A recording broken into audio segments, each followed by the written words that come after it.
Bailíonn Seandaoine Mhúscraí uair sa bhí in Óstán Ghobnatan na Bhuirne chun páirte ghlacha sa scoríochta bhíonna có ach bíonn an teach le chéile rim Nollag anna speisialta mar go mbíonn an hala feistethe bíonn atmosfér na Nollag le bra agus téann daoine siar Bhuirín is muinte.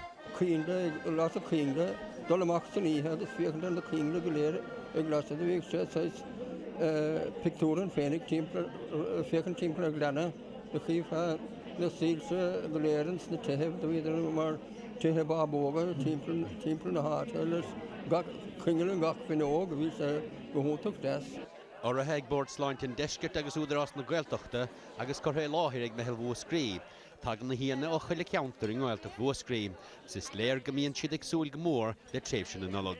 Bhí rud amháin againn maidna nuamh i dtéanamh curtús le ceiliúradh na Nollag leis an líonra óg, 8 díag páistí atá againn i gcéad na maistre. Agus na tuismathirí go léir bhí rán agus bhí páirtí againn níos san ach roimh sin daon an tathair Ristáir de Brún an áit a bhanú agus chursing ar an ród mar a dtíortha.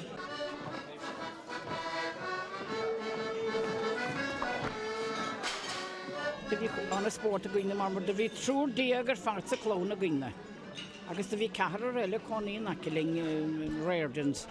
Agus bhí spórt agus léimrig agus dulbhólach agus heiz agus rodí mar sinna gcuine nóir bhí óg. Tá sé rá commercialised mar a dtíortha mesim. A an ariad catar rodí lófar agus ní bhíonn siad prin tainge bhasta níosan.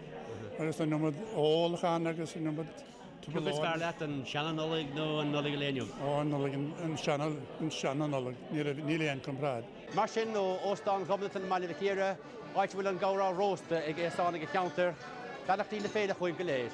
Garí meas go nóch TG Cahir, Ngealtacht Mhúscraí.